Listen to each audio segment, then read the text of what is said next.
Lo llamaron avaro, lo llamaron arrogante, lo llamaron sangrón. Durante décadas se repitió con insistencia que Mario Moreno era exactamente lo contrario al personaje que daba vida en la pantalla, que mientras arrancaba carcajadas al pueblo entero, acumulaba dinero en la más absoluta discreción, que su sonrisa perpetua escondía un egoísmo calculado, que Cantinflas no era más que un disfraz cuidadosamente construido. Y nadie parecía notar, en medio de tanto juicio, que mientras lo señalaban con el dedo, su cuerpo se estaba apagando lentamente, que su salud se deterioraba semana a semana, que una intervención médica mal comprendida marcaría el inicio del camino sin retorno. Nadie hablaba de eso. Nadie quería verlo. Nadie tenía interés en mirar más allá del personaje para encontrar al hombre. Más de 50 años como el actor mejor pagado de México. Contratos internacionales, premios de toda clase, homenajes en vida, poder político real, influencia absoluta sobre los engranajes de la industria del entretenimiento. Se decía que su fortuna superaba los 70 millones de dólares, que tenía cuentas abiertas en el extranjero, que su caja fuerte custodiaba el legado económico más monumental que el cine mexicano había producido jamás. Y entonces murió. Sin escándalo, sin drama público, sin discursos grandilocuentes que llenaran los noticieros. Y cuando esa caja fuerte finalmente se abrió ante los ojos de quienes esperaban la confirmación del mito, no había dinero, no había millones, no había joyas, no había herencias del tamaño que todos anticipaban. Lo que encontraron fue algo mucho más incómodo, algo que desmonta por completo la historia oficial que se contó durante décadas, algo que explica por qué Cantinflas eligió cargar con el desprecio público antes que molestarse en defenderse una sola vez. Esta es la investigación que casi nadie quiso hacer. La historia que se contó a medias durante años, que se dejó incompleta por conveniencia o por miedo, y que hoy la vas a conocer entera, sin recortes, sin filtros. Porque aquí vas a descubrir 4 cosas que cambian radicalmente todo lo que creías saber sobre Cantinflas. Primero, el destino real de su fortuna, y por qué el dinero no desapareció por accidente, sino que fue borrado con una voluntad muy concreta. Segundo, los documentos médicos y las decisiones personales que lo llevaron a deteriorarse físicamente mientras el público seguía riendo en los cines. Tercero, la verdad sobre su hijo, la herencia emocional que intentó proteger con uñas y dientes. Si te gusta este contenido, suscríbete para no perderte ninguna historia oculta. Y el sacrificio silencioso que hizo para no destruirlo. Y cuarto, el contenido real de su caja fuerte.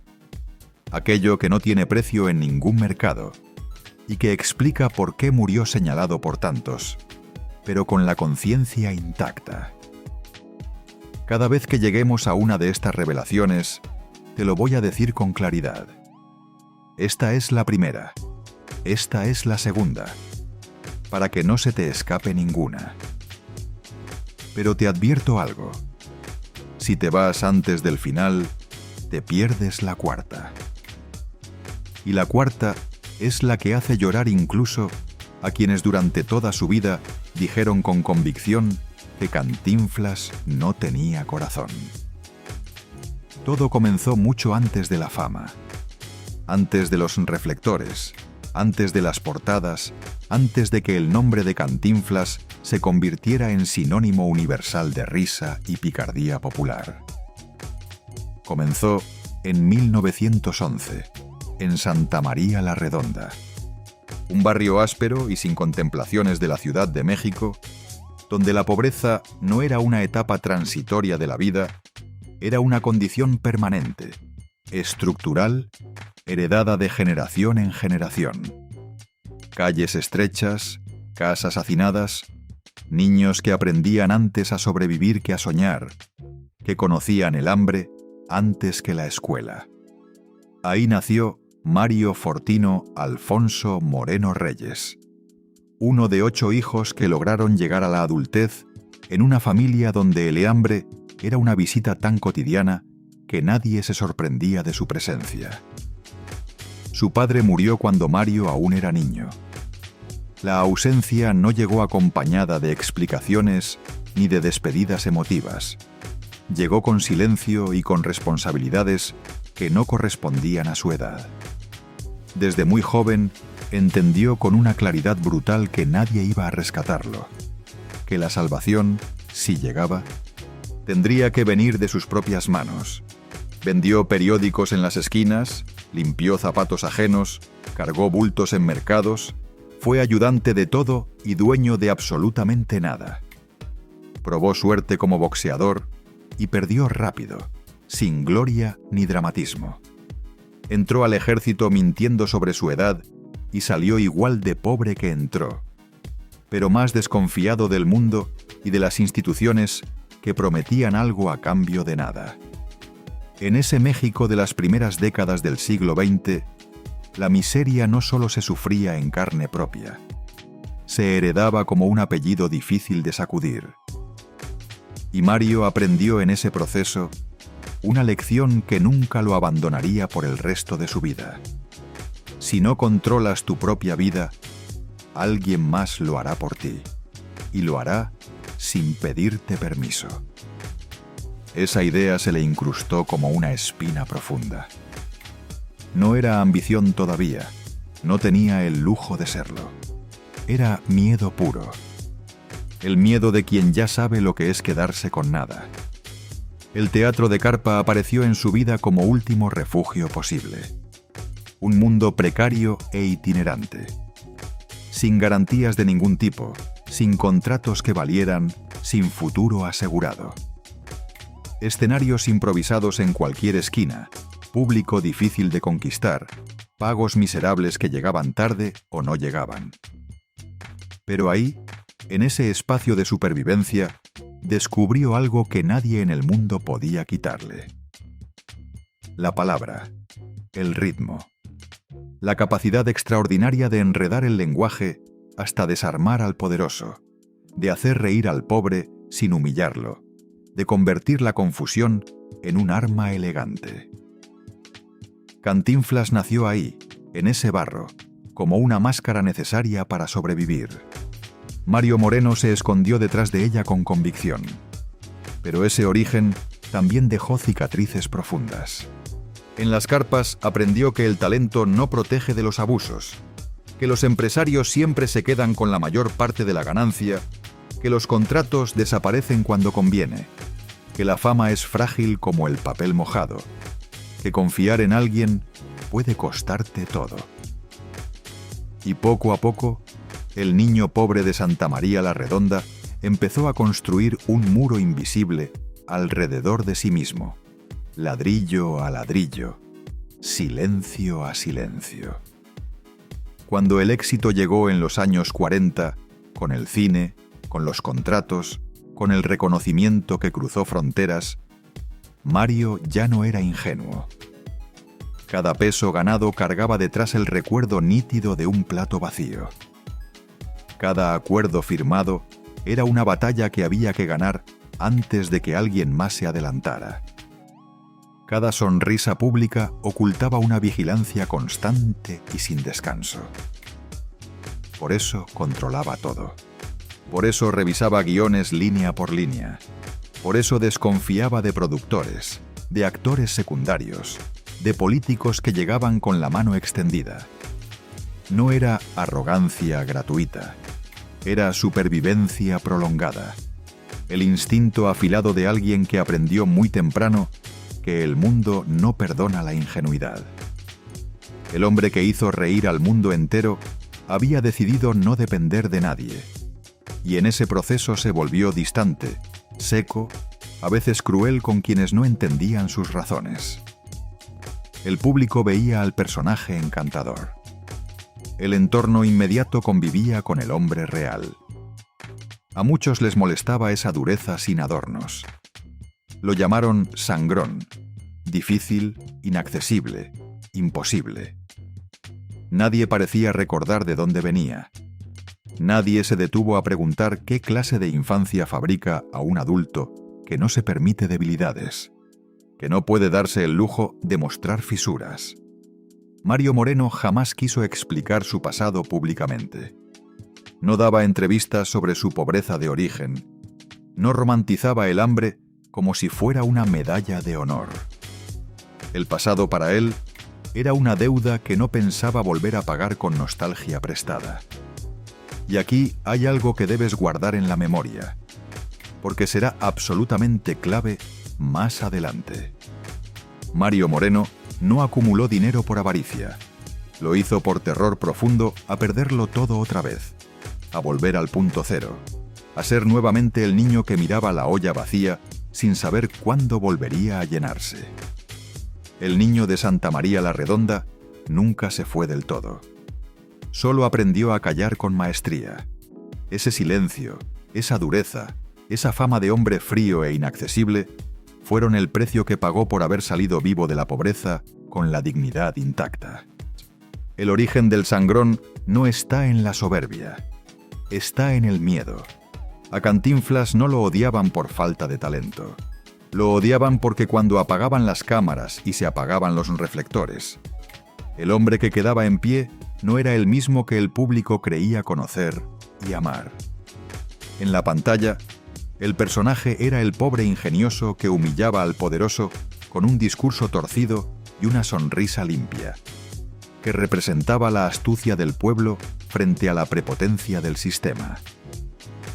Afuera, en los pasillos reales del poder, Mario Moreno caminaba como alguien que ya había tomado la decisión irrevocable de no volver a perder nunca. Y en México, cuando un hombre sube así de alto desde tan abajo, siempre llega el mismo veredicto implacable. Sangrón, frío, insoportable, ingrato con los suyos. El rumor empezó a volverse etiqueta permanente en los años en que su nombre ya no era solo una estrella de cine, sino una institución nacional con peso real. Había gente que decía que en el set controlaba en exceso, que revisaba absolutamente todo, que no toleraba que alguien más llevara la batuta aunque fuera en un detalle menor, que con los compañeros podía ser deliberadamente distante, que el humor se le apagaba en cuanto terminaba la toma como si fuera un interruptor, que el hombre capaz de hacer reír a un país entero no tenía paciencia para nadie cuando se trataba de su trabajo, de su dinero, de su imagen pública. Y esa mezcla de éxito absoluto con desconfianza absoluta es la receta perfecta para que nazca y se alimente una leyenda negra que se repite como verdad revelada. Pero hay algo que el público suele olvidar con demasiada facilidad. Cantinflas no salió de una escuela de teatro elegante con maestros de renombre, ni de una familia protegida con conexiones, ni de una industria que cuidara a los suyos con algo parecido a la lealtad. Él salió de la intemperie, del escenario sin techo, de la incertidumbre diaria. Y quien viene de ahí aprende a leer el peligro en la cara de la gente antes de que lo nombre. Aprende que el aplauso de hoy no paga las cuentas de mañana, que el contrato se tuerce cuando menos lo esperas, que el productor que sonríe de frente puede estar quitándote lo tuyo por detrás. Por eso el sangrón no era solo carácter ni temperamento difícil. Era armadura, era mecanismo de defensa, era la única manera que encontró de no terminar como tantos otros celebrados un año y olvidados al siguiente, consumidos por el sistema que decía quererlos. Lo que volvió más incómodo el mito con el tiempo fue esto. Cantinflas dejó de ser solo un actor con mucho éxito. Se metió de lleno en la estructura profunda del gremio, en los hilos invisibles que mueven carreras enteras, que abren y cierran puertas, que deciden permisos, salarios, castigos y favores. Ahí donde ya no basta con caer bien, porque el poder nunca cae bien del todo. La palabra sangrón se convierte en la forma más cómoda de explicar lo que muchos no tienen el valor de nombrar con precisión. Que Mario Moreno no era ingenuo, que sabía negociar con frialdad, que sabía presionar cuando era necesario, que sabía decir no sin pedir disculpas. Y entonces llegó la parte más delicada de su historia, la zona donde el espectáculo se mezcla con la política de manera inevitable, donde los favores se transforman en silencios convenientes, donde el artista que dice representar al pueblo termina sentado demasiado cerca de quienes gobiernan a ese pueblo. En esos años, México era un país tenso y vigilado, un país donde el orden oficial valía más que la verdad incómoda, donde las fotos de compromiso sonreían mientras las calles servían de injusticia. Y alrededor de Cantinflas empezaron a multiplicarse las versiones, las insinuaciones, las críticas que lo colocaban demasiado cerca de los poderosos, que tenía acceso irrestricto, que opinaba donde no debía, que influía en decisiones que no eran de su incumbencia, que se movía como alguien completamente intocable. Ese tipo de cercanía, real o exagerada por el rumor, nunca se perdona del todo, porque el público soporta que un ídolo sea rico y exitoso, pero no soporta que parezca aliado cómodo del sistema que lo aplasta. La gente no destruye al famoso por lo que hace en la pantalla. Lo destruye por lo que imagina que hace cuando nadie mira. Y con Cantinflas ocurrió algo todavía más cruel. Su personaje era tan moral, tan del pueblo, tan sagrado en el imaginario colectivo, que cualquier sombra sobre el hombre real se sentía como una traición personal. Por eso cuando lo llamaban sangrón, no era solo un insulto de pasillo. Era un veredicto emocional. Era la forma en que el país castigaba a un mito por atreverse a ser humano con todas sus contradicciones. Guarda esto en tu mente porque va a ser clave más adelante. La etiqueta de sangrón funcionó como una cortina de humo perfecta. Mientras la gente repetía que Cantinflas era frío y calculador, nadie se detenía a preguntar por qué tomaba ciertas decisiones en el más absoluto silencio. Nadie conectaba las fechas, los cheques, las ayudas que no llevaban firma pública ni placa conmemorativa. Nadie se imaginaba que el mismo hombre acusado de avaro estaba construyendo en paralelo una vida secreta donde el dinero no se acumulaba, se evaporaba con propósito. Y ahora imagina esto: un país entero convencido de que conoce a fondo a su comediante más grande, mientras el verdadero Mario Moreno guarda su verdad en un lugar que casi nadie vio desde adentro. No en un escenario, no en una entrevista incómoda, no en una conferencia de prensa, en una oficina discreta y sin adornos, en papeles que no aplauden, en decisiones que no generan fama ni titulares. Y cuando esa doble vida empiece a aparecer con claridad, vas a entender definitivamente por qué lo llamaban sangrón y por qué tal vez esa era la única manera que encontró de seguir de pie sin derrumbarse. Ahora imagina esto con más detalle. Mientras el país repetía sin cansancio que Cantinflas era sangrón, mientras los periódicos lo retrataban como un hombre duro y los pasillos del cine lo describían como alguien imposible de tratar, existía otra puerta en su vida que casi nadie veía ni buscaba.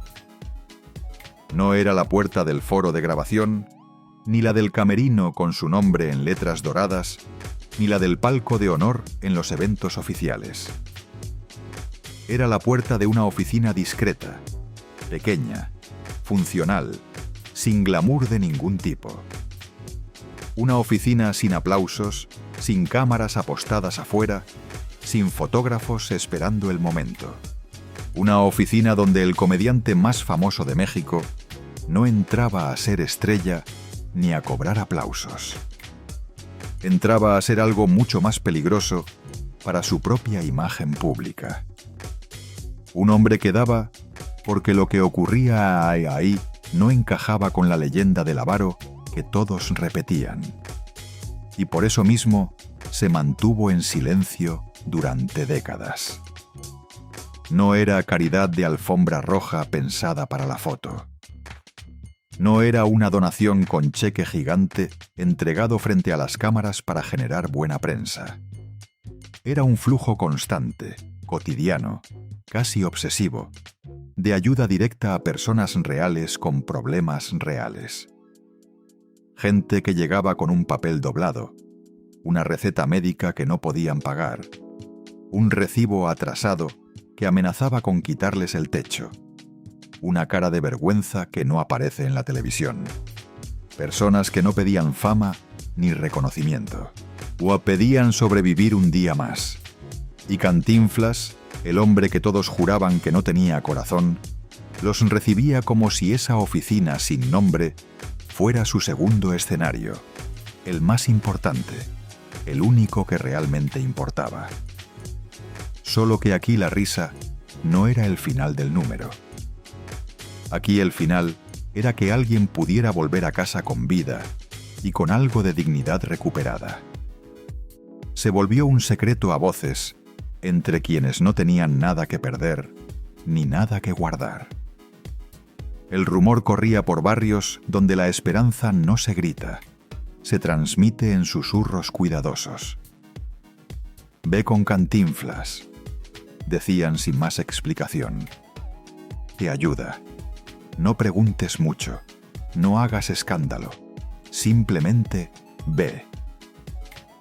Y entonces empezaban a aparecer historias que suenan completamente irreales cuando se cuentan en voz alta ante gente que no las vivió, pero que se repiten con la misma estructura precisa, como si alguien estuviera copiando el mismo guión una y otra vez desde distintas bocas y distintos barrios.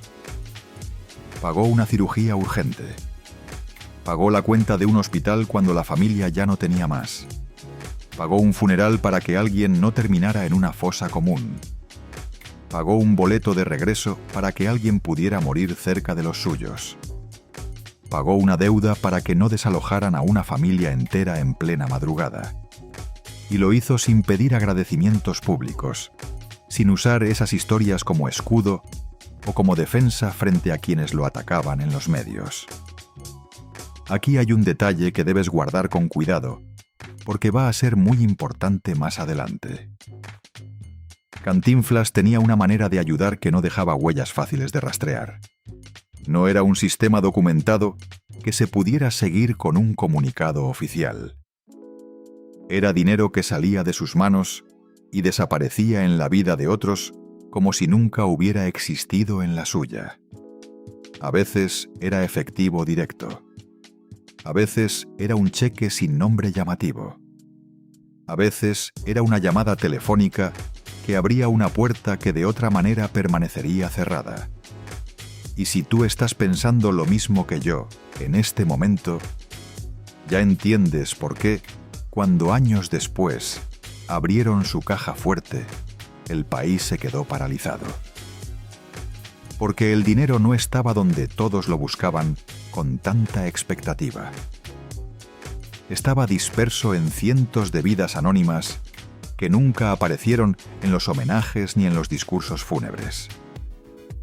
Y entonces surge una escena que parece sacada de una película de ficción, pero que aparece en los relatos de quienes lo conocieron como un golpe de realidad difícil de ignorar. Una mujer extranjera, perdida, completamente rota, atrapada en una situación que nadie quiere contar con lujo de detalles porque huele a abuso, a desesperación, a pánico sin salida visible. La historia dice que Cantinflas se metió sin pensarlo 2 veces. Resolvió lo que había que resolver, pagó lo que había que pagar y la sacó de ahí.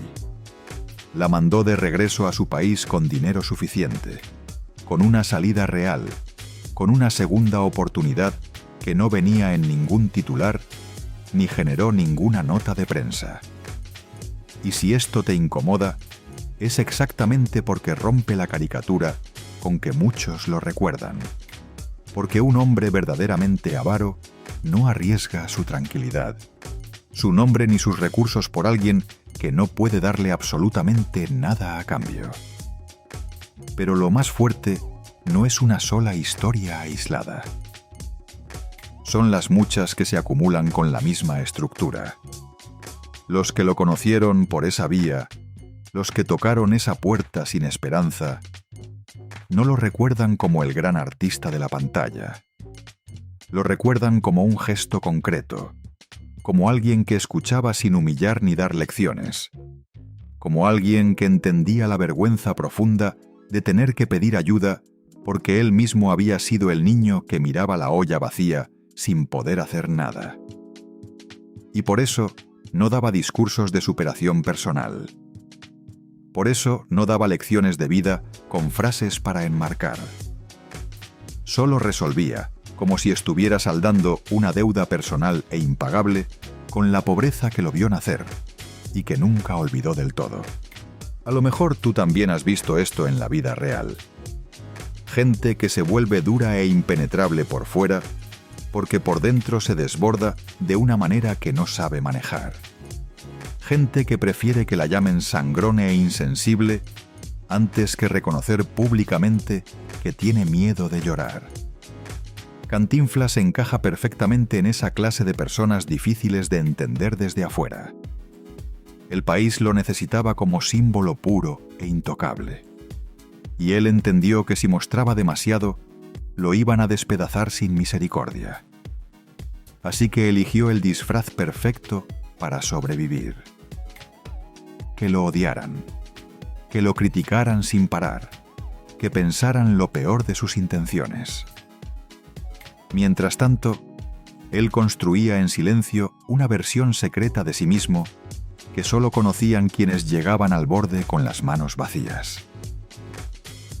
Y aquí es donde el rompecabezas empieza a tomar forma con más claridad, porque esa oficina sin nombre no era solo bondad espontánea. Era una ruta, un patrón deliberado, un drenaje invisible de recursos que explica la pregunta más grande de todas. ¿Dónde está la fortuna? ¿Cómo se evapora un patrimonio que todos daban por absolutamente intocable durante décadas? No se evapora en una noche de decisión impulsiva. Se evapora con constancia implacable, con decisión renovada cada día, con una voluntad que no busca ningún tipo de aplauso.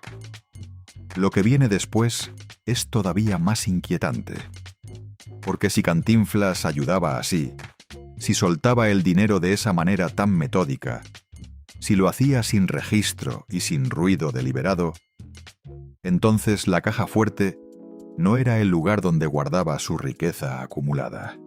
Era el lugar donde guardaba otra cosa completamente distinta. Algo que no se compra en ningún mercado. Algo que duele. Algo que tiene nombre y apellido. Y para llegar a entenderlo, primero tenemos que ver la obra más grande, la que sí dejó huellas visibles en el mundo real, la que conectó su fama pública con los que el sistema nunca quiso mirar. La casa, el refugio, el sitio donde el dinero dejó de ser dinero para convertirse en destino. Hay un lugar que explica casi todo sobre Mario Moreno y que durante años fue ignorado con una deliberación que solo puede entenderse como comodidad. No aparece en los grandes homenajes televisivos ni en los obituarios solemnes que lo convirtieron en leyenda. No tiene alfombra roja ni placas conmemorativas de bronce que brillen para las cámaras. Es un edificio discreto, funcional, casi invisible para quien no sabe lo que busca. Y sin embargo, ahí empezó a evaporarse con paciencia la fortuna que todos juraban que Cantinflas guardaba celosamente para sí mismo. La casa del actor. La historia arranca en 1944, cuando Cantinflas ya era una figura nacional indiscutible y empezaba a ver con sus propios ojos algo que nadie del establishment quería mirar de frente. Actores envejeciendo sin trabajo ni dignidad. Actrices olvidadas por completo después del último aplauso. Comediantes enfermos, solos, sin un peso para pagar una medicina básica. Gente que había entregado su vida entera al espectáculo y que al final quedaba fuera del escenario y fuera de cualquier sistema de protección. Mario Moreno entendió entonces una verdad incómoda que nadie quería pronunciar. La fama no protege cuando el cuerpo falla y el sistema te olvida. La casa del actor no nació como un gesto simbólico pensado para la foto histórica. Nació como una urgencia concreta frente a una realidad que le resultaba inaceptable. Cantinflas consiguió el terreno, puso el dinero inicial de su propio bolsillo y empujó el proyecto con sus manos hasta volverlo realidad tangible. No delegó la responsabilidad ni firmó de lejos como figura decorativa. Supervisó camas, cocinas y enfermerías. Pagó sueldos cuando las cuentas no alcanzaban. Cubrió déficits cuando los números no cerraban de ninguna manera. Y lo hizo durante décadas enteras. No un año de entusiasmo inicial, no 2 de compromiso moderado. Década tras década, mientras el público lo acusaba de avaro sin pausas, el dinero salía por una puerta que no tenía cámaras ni aplausos esperando afuera. Aquí hay un dato que suele perderse por completo en la narrativa oficial. La casa del actor nunca fue un negocio rentable ni una inversión inteligente. Al contrario, era un pozo constante e implacable de gastos. Medicinas, doctores de guardia, mantenimiento permanente, alimentación diaria, servicios que no se pueden interrumpir. Cada residente era una factura viva que llegaba puntualmente mes a mes. Y Cantinflas lo sabía con precisión. Aún así, seguía. Porque para él ese lugar no era caridad con buena prensa. Era memoria activa. Era una forma concreta de no repetir el abandono que había visto desde niño, de no convertirse en cómplice del sistema que descartaba a la gente cuando ya no era útil. Los testimonios de quienes lo conocieron de cerca coinciden en un punto específico. Mario Moreno visitaba el lugar sin aviso previo. Llegaba sin aparato, hablaba poco y escuchaba mucho. No pedía agradecimientos ni reconocimiento. Si alguien intentaba hacer público algún gesto suyo, se incomodaba visiblemente. Prefería el anonimato con convicción. Prefería que lo llamaran sangrón antes que convertir el dolor ajeno en propaganda personal. Y así, peso a peso, cheque a cheque, año a año, la idea de una fortuna intacta y creciente empezó a resquebrajarse en silencio. Mientras tanto, los rumores crecían en la dirección exactamente opuesta. Se hablaba de $70 millones escondidos, de cuentas secretas en paraísos fiscales, de inversiones invisibles que nadie podía rastrear, de un tesoro oculto esperando el momento de aparecer. Nadie se detenía a sumar los años con honestidad. Nadie conectaba las fechas de manera sistemática, desde los años 40 hasta los 90. Más de 4 décadas sosteniendo una institución que devoraba recursos en silencio y sin gloria. No es un gasto espectacular que genere titulares. Es peor. Es un gasto constante, invisible y sin pausa. Y no fue lo único frente a lo cual siguió dando sin calcular las consecuencias públicas. La casa del actor se convirtió en el centro visible de algo mucho más extenso. Cantinflas ayudaba fuera de cualquier registro oficial. Hospitales que de repente recibían un pago que nadie había pedido. Cirugías que se realizaban sin que la familia supiera exactamente de dónde venía el dinero. Traslados, rentas atrasadas cubiertas, funerales dignos para gente que no los podría haber pagado. A veces una llamada al teléfono correcto bastaba para resolver lo que parecía irresoluble. A veces era un sobre que cambiaba de manos sin testigos. El dinero no se acumulaba en ninguna bóveda. Circulaba hacia afuera, salía sin dejar huella visible, como si su dueño hubiera tomado la decisión definitiva de que no quedara nada que heredar en forma de billetes cuando llegara el momento final. A lo mejor tú también has visto esto en personas que conoces. Gente que viene de la escasez más profunda y que cuando por fin tiene recursos no puede ver a otros caer sin intervenir de alguna manera, que no sabe disfrutar el dinero quieto porque el dinero quieto les recuerda la injusticia. Cantinflas era exactamente así. Para él, la riqueza inmóvil era una amenaza moral. El verdadero peligro no era perder dinero en una mala inversión. Era parecerse a quienes lo habían explotado cuando era nadie, a quienes se quedaban con la ganancia mientras otros cargaban los bultos.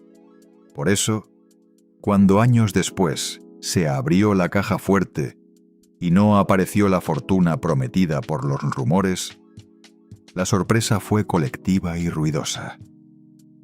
Pero el rastro estaba ahí desde antes, en camas siempre ocupadas, en medicamentos pagados puntualmente, en actores viejos que no murieron solos en la calle, en un edificio que nunca dio ganancias, pero sí devolvió dignidad a quien ya no la esperaba.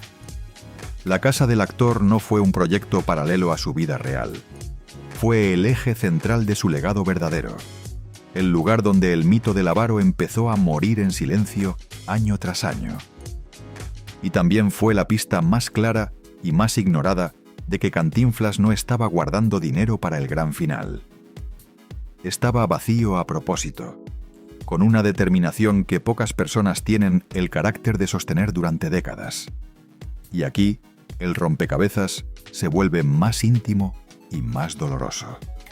Porque sostener a desconocidos con generosidad anónima es una cosa que puede entenderse, pero tomar decisiones extremas, pensando en proteger a alguien que amas con una desesperación que no sabes expresar con palabras, es algo completamente diferente. La pregunta ya no es solo dónde está el dinero. La pregunta es por quién era capaz de hacerlo desaparecer. Y para entender eso, hay que mirar hacia adentro de su casa, hacia su familia, hacia el único vínculo que nunca logró controlar del todo ni resolver con sus propias fuerzas. Su hijo. Hay un punto en la vida de Cantinflas donde todo deja de ser público y se vuelve íntimo e irresoluble. Donde ya no importan los aplausos del domingo, ni los contratos firmados en Nueva York, ni las películas que hacen historia, ni la leyenda que se construye sola. Un punto donde el dinero deja de ser dinero y se convierte en una herramienta desesperada para intentar corregir algo que no tiene corrección posible porque el daño ya está hecho. Ese punto tiene nombre y apellido. Mario Moreno Ivanova. Porque mientras Cantinflas sostenía hospitales, actores olvidados y causas imposibles con una mano, dentro de su propia casa se estaba gestando una herida silenciosa que ningún cheque podía cicatrizar.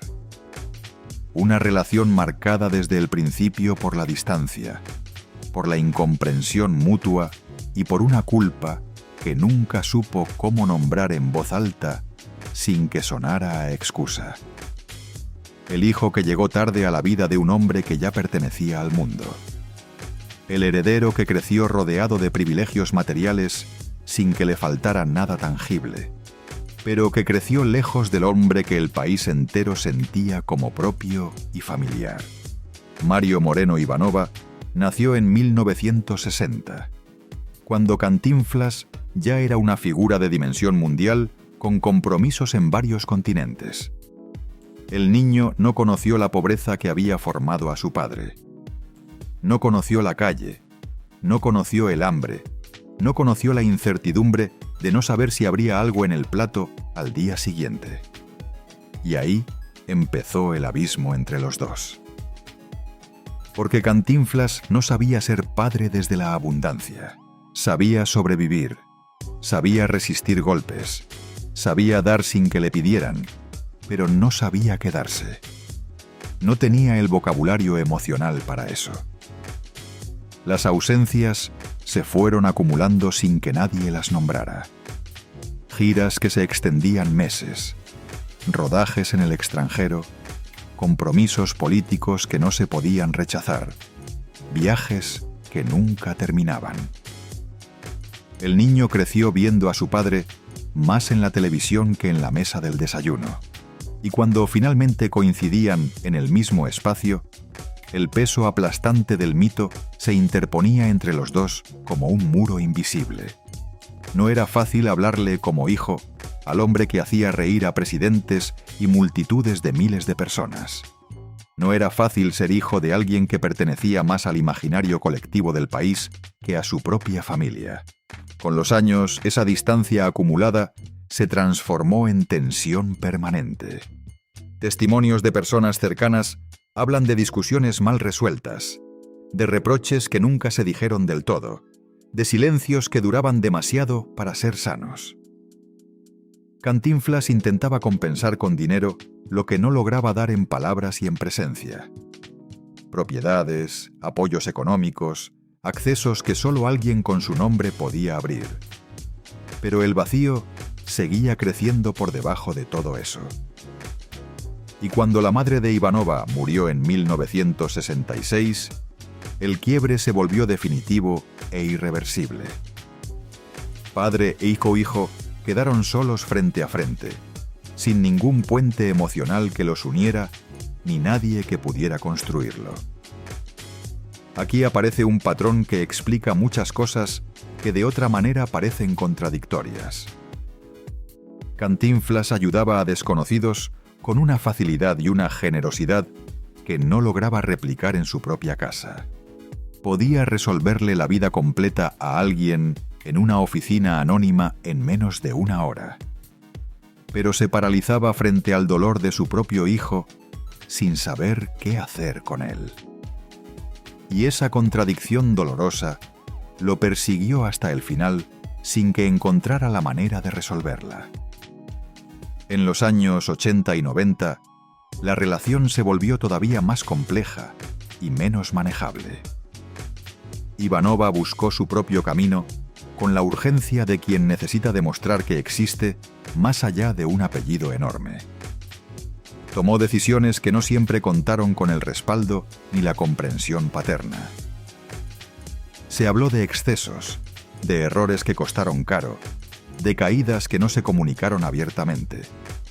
Cantinflas, ya mayor, y con la salud deteriorándose visiblemente, observaba desde la distancia que siempre había mantenido, con una mezcla de amor sincero y frustración que no encontraba cómo expresarse sin convertirse en reproche. Y otra vez recurrió al mismo mecanismo que había usado toda la vida. El dinero como red de contención. El silencio como escudo frente a lo que no sabía decir. Es importante entender esto con claridad. Cuando Cantinflas destinaba recursos constantes a fundaciones, casas de retiro y ayudas anónimas, no lo hacía únicamente por altruismo puro. También era una forma deliberada de vaciarse, de no acumular lo que podría convertirse en problema, de no dejar una herencia que se transformara en una bomba de tiempo contemporizador. Sabía con lucidez que su fortuna, si quedaba intacta y sin distribuir, sería inevitablemente un campo de batalla entre abogados y rencores. Y prefirió desgastarla en vida, con sus propias manos y sus propias decisiones, antes que ver a su hijo consumido por una guerra de papeles y resentimientos que no merecía. Los últimos años fueron especialmente duros en todos los frentes. La salud de Cantinflas comenzó a deteriorarse con claridad a principios de los 90.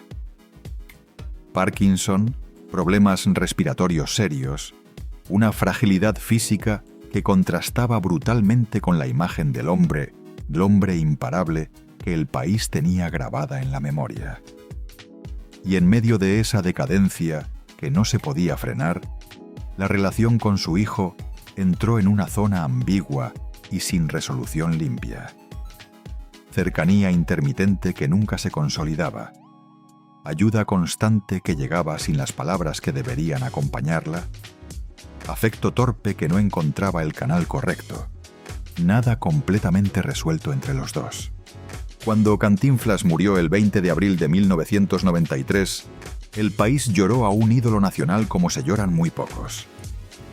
Pero dentro de la familia, el duelo fue profundamente distinto.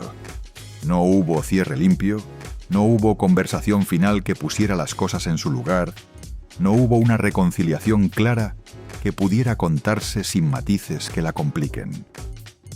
Y ahí es donde el dinero vuelve a aparecer en la historia, no como herencia ordenada, sino como pregunta que no tiene respuesta fácil. ¿Por qué Cantinflas no dejó una fortuna clara y ordenada? ¿Por qué su patrimonio parecía diluido en 1000 direcciones? ¿Por qué la caja fuerte no contenía lo que todos esperaban encontrar? La respuesta no está solamente en la casa del actor, ni en las ayudas anónimas a desconocidos. Está también en esta relación rota y sin resolver, en el miedo profundo de dejarle a su hijo no solo bienes materiales, sino un peso imposible de cargar con su historia. En la decisión, quizás inconsciente, de que el dinero no fuera el centro del conflicto que vendría después de su muerte. Cantinflas no fue un santo sin defectos. Tampoco fue el avaro sin corazón que muchos pintaron con tanta convicción. Fue un hombre marcado hasta los huesos por la carencia temprana, por la culpa acumulada y por una incapacidad profunda y sincera para expresar con palabras lo que sentía por quienes amaba. Prefirió dar en silencio antes que pedir perdón en voz alta. Prefirió gastar su fortuna antes que heredar un problema que él mismo había contribuido a crear. Prefirió desaparecer el dinero antes que ver su apellido reducido a una pelea de juzgado. Voy aquí, la historia entra en su tramo más incómodo de todos. Porque después de la muerte ya no hay decisiones posibles. Ya no hay conversaciones pendientes que puedan ocurrir, solo quedan documentos archivados, llaves frías y secretos que esperan ser leídos. Y en el centro de todo, una caja fuerte que no guarda dinero, ni joyas ni lingotes, sino el rastro final y honesto de un hombre que intentó a su manera, con las herramientas que tenía y los límites que no pudo superar, corregir lo que nunca supo decir con palabras. Lo que encontraron ahí adentro no habla de riqueza acumulada. Habla de miedo real, de amor mal expresado durante décadas y de una herida que incluso hoy, más de 30 años después, sigue sin cerrarse del todo. Cuando por fin se abrió la caja fuerte, no hubo un estruendo dramático que llenara los noticieros. No hubo cámaras apostadas esperando el momento histórico. No hubo una escena digna de la última película de Cantinflas. Hubo silencio. Un silencio incómodo y pesado. De esos que obligan a mirar 2 veces porque el cerebro tarda en aceptar lo que los ojos ven. La leyenda decía que ahí estaban los millones. 70 millones de dólares repetían los rumores con la convicción de una verdad revelada, como si el número hubiera sido auditado y confirmado. Pero la puerta metálica se abrió y la promesa se desplomó sin ruido. No había dinero esperando, no había lingotes de oro, no había joyas escondidas. Había papeles cartas escritas a mano con letra urgente, recibos amarillentos que el tiempo había vuelto frágiles, notas sueltas sin destinatario visible, documentos que no brillaban bajo ninguna luz, pero que pesaban de una manera que ninguna cifra podría medir. El tipo de peso que no se mide en cifras, sino en decisiones tomadas en silencio durante toda una vida. Y ahí, frente a ese vacío, que en realidad no era vacío, empezó la verdadera lectura de quién había sido Mario Moreno en los espacios donde nadie miraba.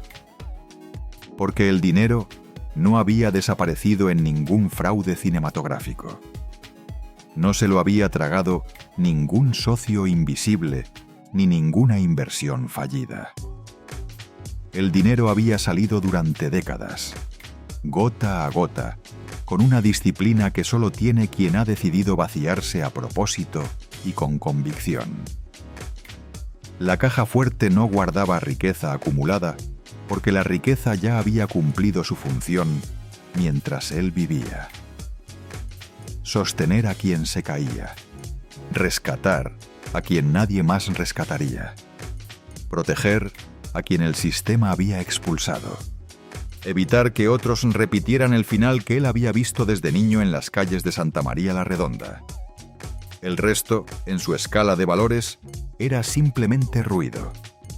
Los documentos mostraban un patrón que alguien con paciencia podía rastrear. Fechas que se repetían con regularidad, cantidades modestas pero absolutamente constantes, pagos de hospital que nadie reclamó en público, donaciones sin nombre protagónico, aportes a instituciones que jamás pusieron su rostro en una placa ni en un comunicado, transferencias realizadas en momentos específicos cuando alguien se hundía y él todavía podía extender la mano. No era caridad impulsiva nacida de un momento de emoción. Era estrategia moral con una coherencia que muy pocos mantienen durante toda una vida. Un drenaje consciente, deliberado, sin arrepentimiento visible. Y entonces apareció lo más difícil de procesar para quienes esperaban otra cosa. Las cartas encontradas en esa caja fuerte no estaban dirigidas al público ni a la prensa interesada en la historia. No buscaban limpiar ninguna imagen póstuma ni construir una narrativa favorable. Eran íntimas, torpes en su sinceridad, profundamente humanas en su vulnerabilidad. En ellas, Cantinflas no explicaba su fama ni su legado artístico.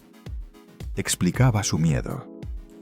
El miedo concreto a dejar una herencia que se convirtiera en condena para quienes amaba. El miedo a que el dinero intacto fuera un arma que se volviera contra los suyos. El miedo a que su apellido terminara reducido a juzgados y titulares de escándalo. Ahí se entiende todo con una claridad que antes no era posible. La obsesión por no acumular más allá de lo necesario. La urgencia por convertir el dinero en hechos concretos antes de que llegara el final que él sabía que se acercaba. Cantinflas entendía con lucidez que el dinero quieto y sin destino atrae disputas que destruyen familias enteras, que las herencias grandes despiertan a los peores fantasmas de quienes las rodean. Y eligió otra cosa. Eligió el camino más difícil de entender desde afuera. Elegir siempre tiene un costo. Vaciarse a propósito cuesta todavía más. Los que esperaban encontrar una traición encontraron un mensaje que no sabían leer. Los que buscaban culpables encontraron un espejo que no quisieron mirar. Porque la caja fuerte no estaba vacía de la manera que el rumor esperaba. Estaba llena de un tipo de riqueza que no se hereda en efectivo ni se divide entre abogados. Dignidad prestada a quien la había perdido. Vidas sostenidas con discreción.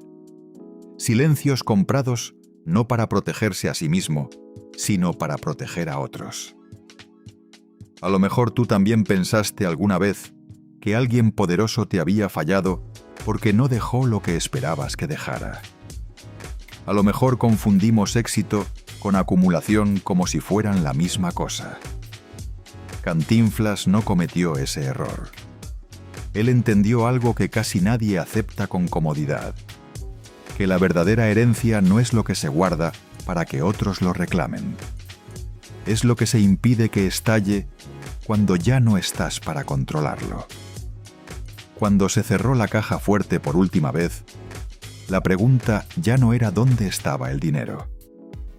Era por qué nos cuesta tanto aceptar que alguien elija irse ligero de carga material, que prefiera cargar con la etiqueta de sangrón durante toda la vida antes que con la culpa de dejar una bomba con temporizador.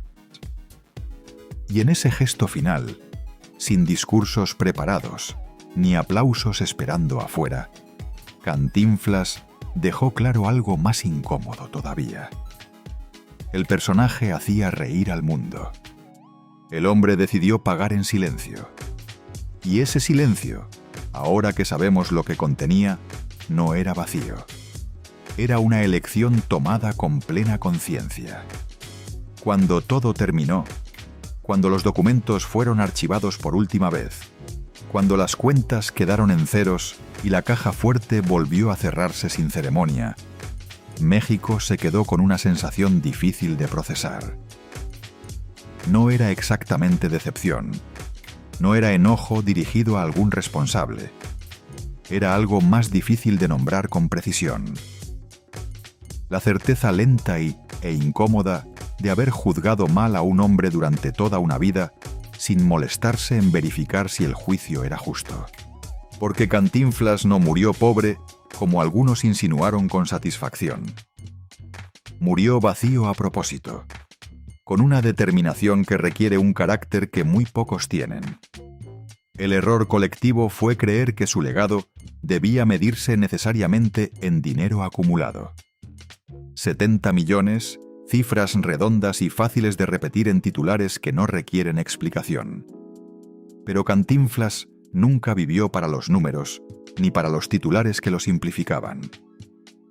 Vivió para resolver silencios que nadie más quería romper.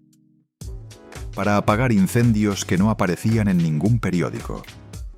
Para sostener a personas que el sistema había expulsado sin mirar atrás. En los últimos años de su vida, enfermo con una dignidad difícil de mantener, cansado de una manera que iba más allá del cuerpo, con la salud traicionándolo paso a paso, Mario Moreno ya no actuaba. Observaba y entendía algo que muy pocos aceptan hasta el final: que dejar dinero no garantiza dejar paz, que una herencia grande no asegura una vida mejor para quien la recibe, sobre todo cuando quien la recibe carga con heridas que ninguna cifra puede curar. Por eso no dejó millones ordenados.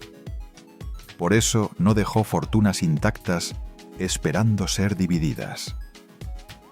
Por eso dejó paplés, cartas, rastros humanos de decisiones tomadas en soledad. Lo que había en esa caja fuerte no era oro, era intención pura. Cada recibo hablaba de una decisión tomada cuando nadie miraba. Cada nota era una renuncia consciente a algo que podría haber guardado. Cada carta sin enviar era una conversación que nunca se atrevió a tener en voz alta con las personas que amaba y no supo cómo decírselo. Cantinflas prefirió cargar con la fama de sangrón durante décadas antes que tomarse el trabajo de explicarse ante quienes no le creían. Prefirió que lo odiaran por frío e inaccesible antes que exhibir la fragilidad que lo habitaba desde niño. Y ahí está la paradoja final que lo define mejor que cualquier película. El hombre que hizo reír al mundo entero murió rodeado de silencio. Pero no de soledad. Murió sabiendo que había cumplido con algo más importante que el aplauso de los domingos. Había evitado que otros terminaran como él había empezado, con las manos vacías y sin nadie que les abriera una puerta. Había convertido su éxito en una red invisible que sostenía a quienes el sistema dejaba caer. La casa del actor sigue en pie hoy. Las historias del hospital pagado sin que nadie lo pidiera siguen circulando en voz baja entre quienes las vivieron. Las familias que no saben el nombre de su benefactor siguen existiendo gracias a decisiones que nunca se documentaron para la historia oficial. Ese es el testamento real. Sin notario, sin firma visible, sin placa de bronce. No hay escena más poderosa que esta. Un país entero buscando dinero y encontrando humanidad donde no la esperaba. Buscando un villano de tamaño conveniente y encontrando a un hombre aterrorizado desde niño de repetir la miseria que lo vio crecer. Buscando un avaro que confirmara el prejuicio y encontrando a alguien que nunca aprendió a decir te quiero con palabras, pero que sí supo decir con hechos, aquí tienes lo que necesitas, cada vez que alguien llegó al borde sin nada. Cantinflas no fue un santo sin sombras ni contradicciones.